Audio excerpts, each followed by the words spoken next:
한국의 남자들은 진짜 겁나 잘생겼겠다. 아, 거기 가서 한 명 꼬셔야지. 키 크다, 잘생겼다, 얼굴 허여멀쩍하다. 여기는 무슨 다 간첩들만 살고 있는가? 간첩들은 다 알고 있잖아요. 이쪽은 사람들은 다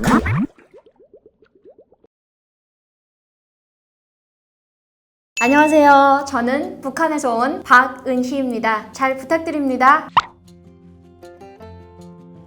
왜 이제야 나를 찾았나. 수다 많이 잘 떠는 애거든요. 근데 이제야 연락이 왔더라고요. 저는 2012년에 이제 김정은이 정권을 잡은 후에 기본적인 인간의 자유를 위해서 탈북을 했고 지금 대한민국 정착 7년 차입니다. 리버티 21이라는 유튜브 채널도 운영하고 있는 유튜버입니다.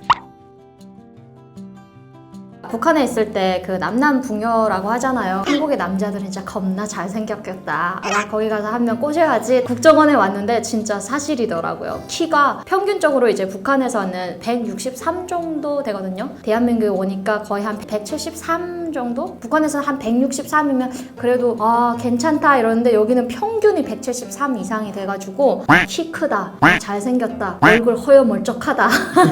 진짜 잘생겼고 되게 카리스마 있었던 것 같아요. 오늘은 국정원 정보력에 대해서 제가 놀라웠던 것들에 대해서 이야기해보도록 하겠습니다. 첫 번째는요, 국정원에서요, 북한 사람보다 북한의 정보에 대해서 더 빠삭합니다. 그러니까 예를 들자면 제가 강원도 원산에서 왔어요. 아, 원주요? 이러거든요. 아니요, 북한에 있는 강원도 원산이라고요.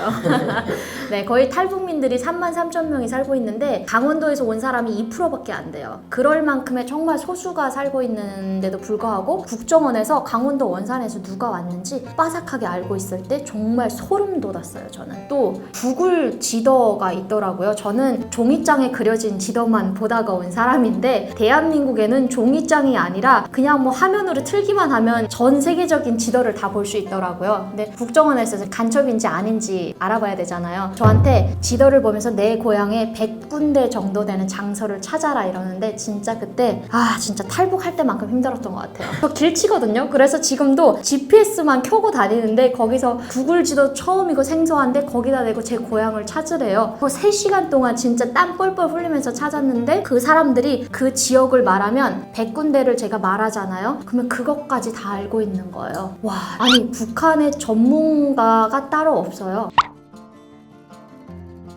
저는 탈북 과정이 그렇게 오래 걸리진 않았고요. 왜냐면 우리가 직행이라고 말을 해요. 직행이라는 건 북한에서 중국에 살지 않고 그냥 중국을 거쳐서 라오스, 태국으로 넘어온 사람들 보고 직행이란, 저는 직행이거든요. 중국에서 살아본 적이 없고. 그래서 탈북하는 기간이 거의 저는 50일 정도 걸렸어요. 일주일은 중국을 넘어오는 데까지 일주일이 걸렸고 또 나머지 한 40일 정도는 태국 감옥에 있어야 되거든요. 그래서 태국 감옥에 있으면서 이제 대한민국 올 때까지 기다리는데 난민으로 인정받기 위해서 뭐 진짜 범죄자들이랑 있기도 하고 그러면서 50일 정도 걸리다 보니까 이제 구글 지도를 처음 봤다는 것에 정말 쇼킹이었고 또 내가 이거를 내 고향이 그 100군데 되는 거를 제가 한 번도 찾아본 적이 없는데도 불구하고 구글 지도를 보면서 와, 진짜 여기는 희양찬란한 세계다 막 이런 느낌이 들었던 것 같아요.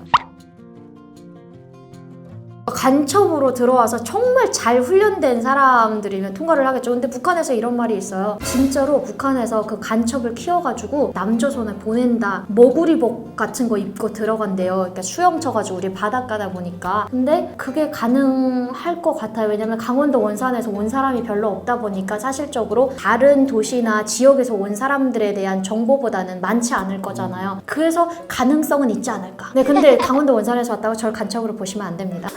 두 번째는요, 제 가족과 친구들에 대해서 국정원 요원들이 더 잘 알고 있다는 거예요. 제가 북한에 탈북할 당시에 사실 제 친구가 있었어요. 근데 그 친구가 저희 집에 왔을 때 이런 거를 실토한 적이 있어요. 나의 엄마는 사실 죽은 게 아니고 중국에 넘어갔다가 중국에서 또 다른 나라로 갔다고 한다. 그래서 나는 탈북하고 싶다. 이런 이야기를 했는데 그때 저도 17인가 18이었는데 그때 제가 한창 탈북 준비를 하고 있을 때였거든요. 있잖아요. 근데 그 친구의 말을 들으면서 아, 내가 이 친구랑 같이 가게 되면은 사실 잡힐 확률이 많잖아요. 엄마가 미리 수사 대상인데 그 딸까지 이제 이런 생각을 하고 있는데 감시하고 있을 거란 말이에요. 근데 그때 그 친구한테서 엄마의 이름과 그리고 엄마의 이력에 대해서 조금 알고 있었거든요. 그래서 국정원에 들어와가지고 당신은 누가 신분을 보증해 줄 수 있냐라고 해서 이제 제 친구 이야기를 하고 또 그 엄마의 이름과 전화번호를 이제 알렸어요. 그랬더니 그 사람이 그래 하더니 그 나가가지고 그 엄마랑 연락하고 한 3분 있다가 들어왔던 것 같아요. 여기는 무슨 다 간첩들만 살고 있는가? 간첩들은 다 알고 있잖아요. 국정원 사람들은 다 간첩인가?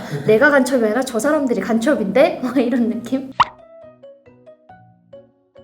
북한에 있는 친척이라기보다는 제가 이제 북한에서 보내준 탈북 브로커가 있어요. 나는 이러이러한 사람의 이름을 가진 사람이 나를 탈북시켰다라고 하니까, 그리고 여기에 한국에 아들이 살고 있다라고 하니까 제가 그 아들의 이름을 말하기 전에 그 국정원 조사하는 사람이 그 이름을 미리 말하더라고요. 진짜 충격이었습니다.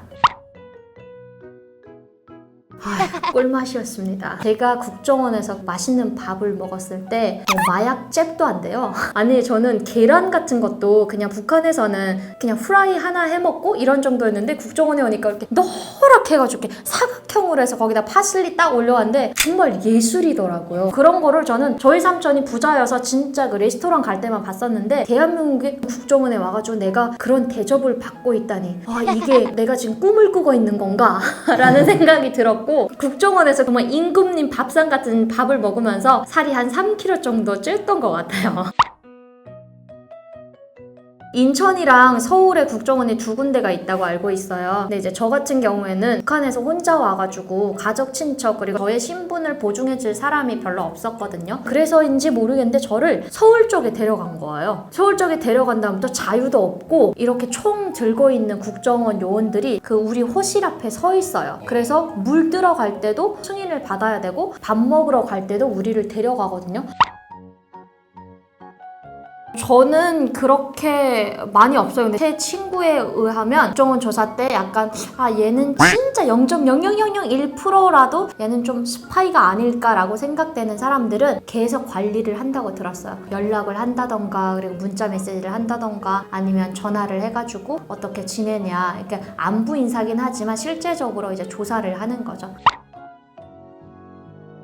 가장 맛있는 밥을 먹을 수 있고, 또 그때는 제가 노력을 하지 않고 그냥 주어진 맛있는 밥상을 먹는 거잖아요. 그리고 또 고향에서 오신 분들과 다양한 북한의 이야기를 들을 수 있었던 거. 저는 집에서 밥 먹어줄 사람이 없어요. 국정원에 있을 때 누군가와 함께 밥을 먹으면서 이야기를 나누고 이렇게 가족 같은 분위기를 겪었다는 거, 엄격하긴 하지만 그게 가장 기억에 남는 것 같아요. 제가 대한민국의 딱 인천공항을 밟는 그 순간이 겨울이었어요. 그래가지고 정말 하염없이 버스를 타고 가는데 도시가 아니었고 약간 외진 곳이었거든요. 사실적으로 이제 저는 대한민국의 환상이 있었어요. 그리고 대한민국에 가면 다 이제 막 번쩍번쩍거리는 건물이 있을 것 같고 고층 건물이 있고 농촌이 없는 줄 알았어요. 근데 버스를 타고 가는데 논밭이 있고 벌이 있고 집도 없더라고요. 여기도 인간 사는 세상이구나. 인간 냄새를 맡았던 것 같아요. 그게 저의 첫 감정이었어요. 네, 오늘 이렇게 국정원에서 아무도 들어가지 못한다는 그 엄격하고 또 놀라운 국정원에 대한 이야기를 해봤는데요. 여러분 즐기셨죠? 그러시다면 좋아요, 구독 부탁드립니다. 감사합니다.